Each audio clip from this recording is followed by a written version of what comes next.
आज हम बात करेंगे दीघा विधानसभा सीट की, जो पटना जिले में आता है और पटना साहब संसदीय सीट की 6 विधानसभाओं में से एक है। जाहिर सी बात है, राजधानी पटना से अगर ये है जुड़ा हुआ तो इसके सियासी महत्व काफी ज्यादा होंगे और दीघा में किसका परचम लहराएगा ये राजनीतिक दलों के लिए काफी अहम भी हो जाता होगा। ज्यादा जानकारी के लिए इस वक्त हमारे साथ हमारे वरिष्ठ सहयोगी राकेश रंजन जी हैं। राकेश रंजन जी, दीघा विधानसभा सीट के इतिहास को और वर्तमान जो समीकरण है उन्हें आप किस तरह से देख रहे हैं? देखिए, जो दीघा विधानसभा का क्षेत्र है उसका इतिहास बहुत पुराना नहीं है, क्योंकि 2008-9 में जो परिसीमन हुआ उसी के निर्देशानुसार 2010 में दीघा विधानसभा का पहला चुनाव जो है वो करवाया गया। तो अभी तक कुल 3 विधानसभा चुनाव ही दीघा में हुए हैं। दीघा पटना जिला में कुल 14 विधानसभा क्षेत्र हैं, उनमें से एक है। और चूंकि ये आपको पटना साहिब लोकसभा क्षेत्र के अंतर्गत आता है, रविशंकर प्रसाद यहाँ से सांसद हैं, ये चीज़ें यहाँ देखने को मिलती हैं। और आपको बताएं कि पहले जो था, जब नया परिसीमन हुआ उससे पहले जो दीघा था वो पटना पश्चिम का जो है वो हिस्सा था, जो विधानसभा क्षेत्र था। अब जो है ये दीघा हो गया। और जब पटना पश्चिम था तब जो नितिन नवीन हैं, उनके पिताजी यहां पर लंबे समय तक विधायक रहे थे। एक और चीज देखने में आती है कि जो 3 चुनाव यहां हुए हैं, बीजेपी का मजबूत किला जो है वो दीघा दिखता है। लोकसभा चुनावों में भी देखिएगा तो बीजेपी को यहां बड़ी बढ़त जो है वो मिलती रही है। आप 2014 में देखिए तो 61,163 वोटों की लीड थी बीजेपी के पास। 2019 में 58,342 वोटों की लीड थी और 2024 में 40,730 वोटों की लीड रही बीजेपी की इस सीट पर।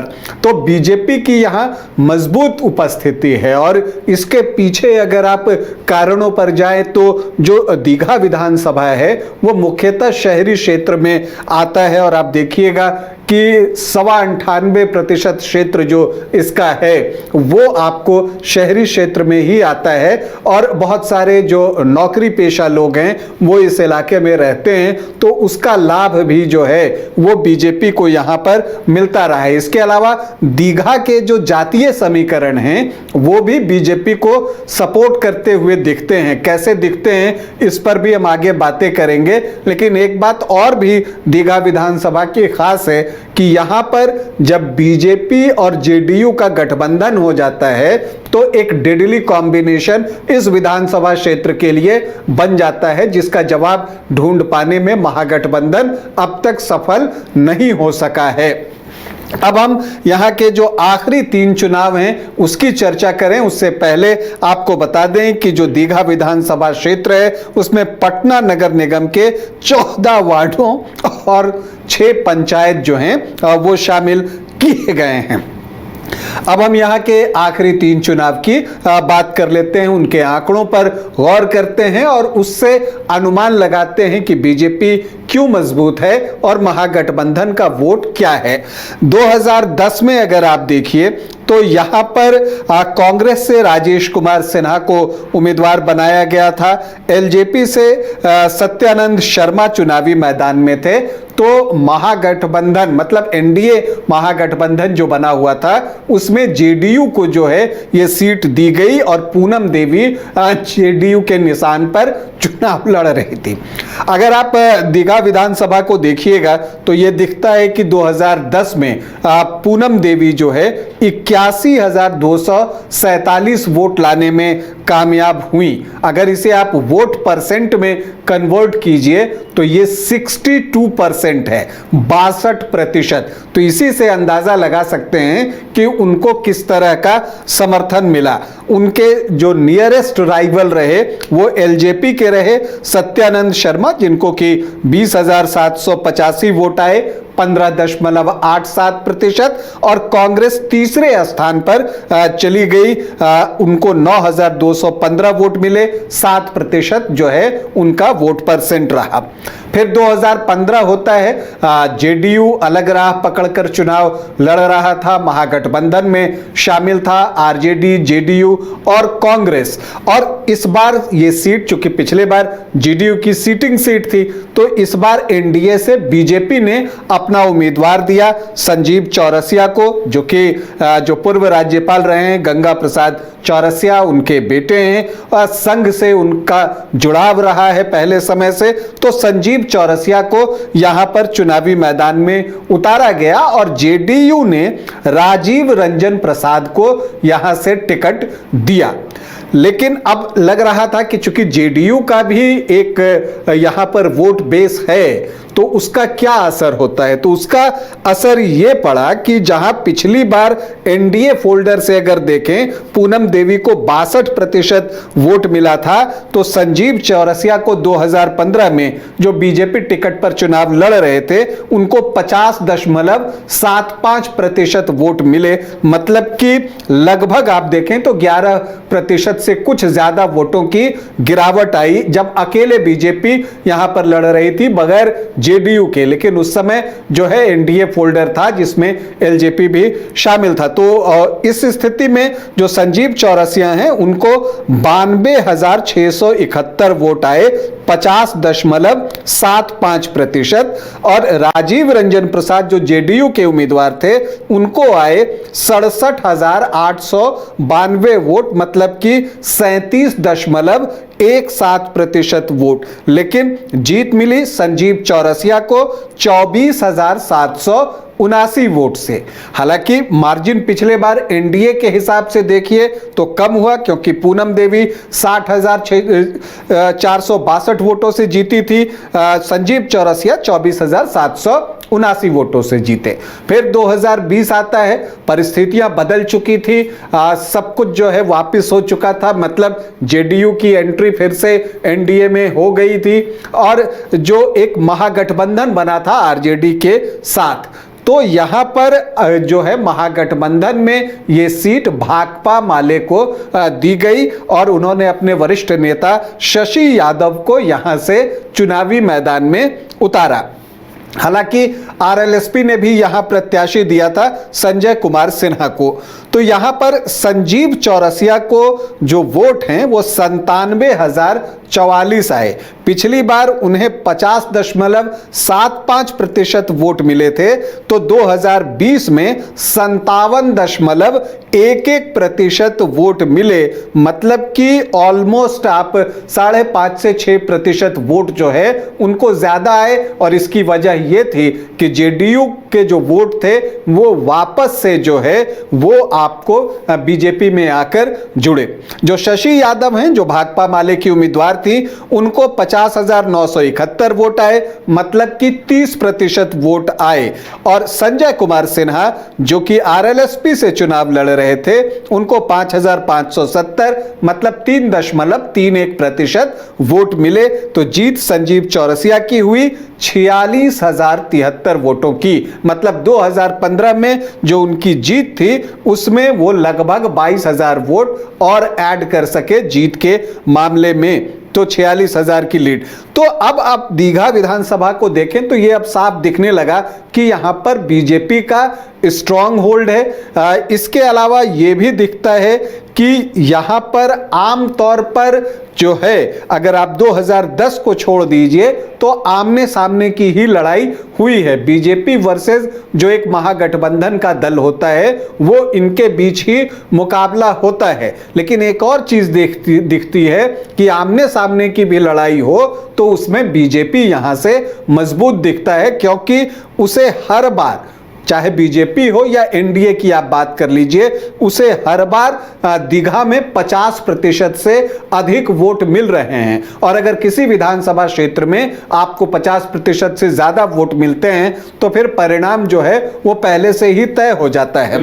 लेकिन अब हम संभावितों की कुछ बात कर लेते हैं। इस बार क्या है कि संजीव चौरसिया जो कि चाहेंगे कि वो जीत की हैट्रिक लगाएं, लेकिन एक प्रत्याशी हैं रितेश रंजन सिंह, लोग इनको बिट्टू सिंह कहते हैं, जेडीयू से उनका जो है वो साथ रहा है। और वो चुनाव लड़ने के पूरी तरह मूड में हैं। जब उनसे बातचीत होती है तो वो मीडिया से यही कहते हैं कि जो बिहार में काम हुआ है, नीतीश कुमार ने मुख्यमंत्री रहते जो काम किया है उसे हम लोगों तक पहुंचा रहे हैं। लेकिन आप देखिए तो वो पूरी तरह से चुनाव लड़ने को तैयार दिख रहे हैं। लेकिन एक बड़ा सवाल ये है कि क्या दीघा विधानसभा की सीट बीजेपी छोड़ेगी? मुझे इसकी संभावना कम दिखती है, क्योंकि उसके सेफ सीटों में एक है और जो यहाँ के जातीय समीकरण हैं वो उसके फेवर में दिखते हैं। तो ऐसे में जेडीयू के लिए जो है बीजेपी सीट छोड़ेगी मुझे दिखता नहीं है, क्योंकि जो पिछली बार का भी मार्जिन है वो 46,000 से ज्यादा वोटों का है। तो ऐसा दिख नहीं रहा है। हालांकि जब आप 2 टर्म विधायक रहते हैं कहीं से तो कुछ स्वाभाविक एंटी इनकम्बेंसी बन तो जरूर जाती है, वो संजीव चौरसिया के खिलाफ होगी भी।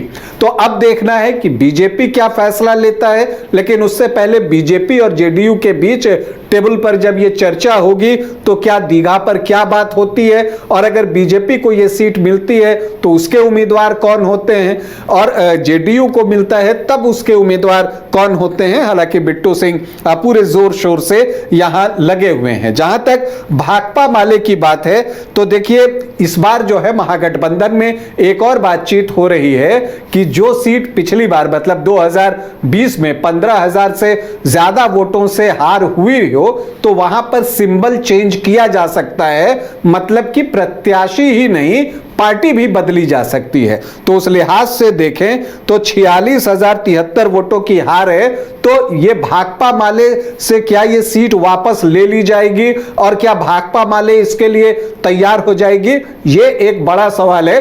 क्योंकि दीघा विधानसभा में एक और चीज देखने को मिलती है उदय कि यहां पर एमवाई समीकरण ठीक ठाक है, बावजूद इसके आरजेडी यहां से कभी चुनाव नहीं लड़ता। और क्या इस बार वो अपनी दिलचस्पी दिखाएगा या कांग्रेस पार्टी इस सीट पर दावा करेगी? बहुत सारे सवाल हैं और जो अभी अनुत्तरित हैं। और अगर भाकपा माले ही यहां से चुनाव लड़ता है तो उसका प्रत्याशी कौन होगा, क्योंकि वहां पर तो जो पार्टी लेवल पे फैसला लिया जाएगा वही जो है चुनाव लड़ने के लिए आएगा। अब अगर निर्णायक भूमिका में राजपूत समुदाय के वोटर भी हैं, क्योंकि उनकी आबादी यहाँ 14% दिखाई जा रही है। देखिए यहां पर अगर आप देखिएगा तो सरनेम से आप जाएं तो बहुत सारी चीजें जो है वो आपको कई बार कंफ्यूज कर देती हैं, क्योंकि बिहार में एक ही सरनेम आप देखिए तो अलग अलग जातियां यूज करती हैं, तो इसलिए एक्यूरेट बता पाना बहुत ही मुश्किल है। तो एक अनुमान अगर हम लोग लगाते हैं तो हम यहां पर जो देखते हैं तो जो एससी वोटर्स हैं वो 10.68% हैं, जो मुस्लिम हैं 9.4% हैं और यादव 14 से 16% हैं। तो जो एमवाई का ब्लॉक बनता है वो लगभग अगर आप देखिए तो 24 से 26% के आसपास बन जाता है। फिर अब अगर आप आते हैं तो सामान्य जाति के वोटर्स यहां बहुत अच्छी संख्या में हैं और उनमें जो है ना एक इक्वल डिवीजन टाइप की चीज आपको दिखेगी। राजपूत भी अच्छी संख्या में हैं, भूमिहार भी अच्छी संख्या में हैं, ब्राह्मण भी अच्छी संख्या में हैं और दीघा उन गिने चुने विधानसभा क्षेत्रों में है जहां पर कायस्थ मतदाता भी अच्छी संख्या में हैं। तो जो सामान्य जाति के वोट होते हैं उनकी संख्या अच्छी हो जाती है और यहां पर वैश्य मतदाता भी अच्छी संख्या में हैं और यही वजह है कि यह बीजेपी का स्ट्रांग होल्ड बनता है। और जब मैंने कहा बीजेपी के साथ जेडीयू का गठबंधन जब यहां होता है तो वो डेडली हो जाता है। क्यों? क्योंकि यहां पर फिर जब आप कोयरी कुर्मी धानुक देखेंगे तो उनका भी मत प्रतिशत जो है वो 13 से 15% के आसपास है, वैश्य 6 से 8% है, राजपूत अगर देखें तो एक आकलन के अनुसार 8 से 9% है, भूमिहार भी लगभग इतने ही हैं 8 से 9% है, ब्राह्मण 5.5 से 6% है, कायस्थ भी 8 से 10% के आसपास हैं। तो लगभग 30 से 32% का जो चंक है वो सामान्य जाति का बन जाता है। अब इसमें अगर आप वैश्य 6.8 मतलब 8 जोड़ें तो ये जो है 6 से 8% अगर जोड़ दें तो वो 36 से 38% हो जाता है। और फिर जब आप इसमें कुर्मी, कोयरी, धानुक को जोड़ते हैं 13 से 15% तो वो 50% का आंकड़ा क्रॉस कर जाता है। और यही चीज आपको देखने को आंकड़ों में अभी मिला जब हमने डिस्कस किया कि बीजेपी हो चाहे जेडीयू, जब भी एनडीए लड़ा है तब उसे 50% से ज्यादा मत मिले हैं। तो ये जातीय कॉम्बिनेशन हमें दिखा रहा है कि कैसे मिल रहे हैं। और जब आप ये देखते हैं कि जो महागठबंधन से उम्मीदवार हैं तो 2020 में शशि यादव 30%, एमओआई का जो मत प्रतिशत आप देखते हैं वो 24 से 26% के आसपास, तो और 4% वोट उसमें जुड़ते हुए दिखते हैं। 2015 में जाइए तो राजीव रंजन प्रसाद जो थे वो 37% के आसपास वोट लाए। क्यों? क्योंकि उसमें कोयरी, कुर्मी, धानुक के वोट में भी सेंधमारी हुई, तो इसीलिए उनको जो है वो ज्यादा वोट आए हैं। और फिर जब आप 2010 में भी जाते हैं तो वही चीज आपको दिखेगी। तो जातीय समीकरण जो है, इसे समीकरण के जगह अंक गणित आप कह सकते हैं। बिहार में आमतौर पर देखने की वजह से अलजेब्रा नहीं होके ये अरिथमेटिक जो है वो दीघा में दिखता है। तो दीघा में एक बार फिर से जो है वो मुकाबला होगा। देखिए, एज बीजेपी को इस विधानसभा क्षेत्र में हमेशा दिखता है, लेकिन इस बार कुछ फैसले लेने हैं। जो पहला फैसला है कि यहां एनडीए से बीजेपी चुनाव लड़ेगी या जेडीयू चुनाव लड़ेगा। दूसरी बात, प्रत्याशी संजीव चौरसिया ही होंगे या कोई और होंगे अगर बीजेपी लड़ती है तो। दूसरी तरफ जो महागठबंधन है उसमें किस पार्टी का उम्मीदवार यहां पर आता है, क्योंकि यहां पर जैसा मैंने आपको कहा कि 15,000 से ज्यादा की हार पर जो एक मोटे तौर पर जो सहमति बनी है महागठबंधन में कि प्रत्याशी ही नहीं सिंबल बदला जाएगा। तो अगर सिंबल बदला तो कौन सी पार्टी लड़ेगी, और अगर नहीं बदला तो चूंकि शशि यादव अब विधान परिषद में चली गई हैं तो वो चुनाव नहीं लड़ेंगी। तो एक नया प्रत्याशी जो है भाकपा माले को यहां पर खोजना ही पड़ेगा। तो अब यहां का क्या कुछ होता है जब उम्मीदवार आ जाएंगे, मुझे लगता है महागठबंधन की कोशिश होगी कि एमओआई से बाहर जाकर वो प्रत्याशी देखे। पिछली बार शशि यादव थी तो वो एमओआई इक्वेशन के साथ ही थी, तो जब इससे वो बाहर निकलकर प्रत्याशी देखता है महागठबंधन तब वो बेटर तरीके से यहां फाइट कर पाएगा। तो दीघा में एक दिलचस्प मुकाबला हम सबका इंतजार कर रहा है। बिल्कुल, तो दीघा में समीकरण क्या कुछ उभर कर सामने आते हैं ये सबसे अहम हो जाता है। और देखिए, इन समीकरणों में एक तो महागठबंधन और एनडीए के बीच मुकाबला है ही, इसके साथ साथ तीसरा कौन बनाता है और तीसरा कौन कितना असरदार होगा, इस पर बहुत कुछ निर्भर करेगा।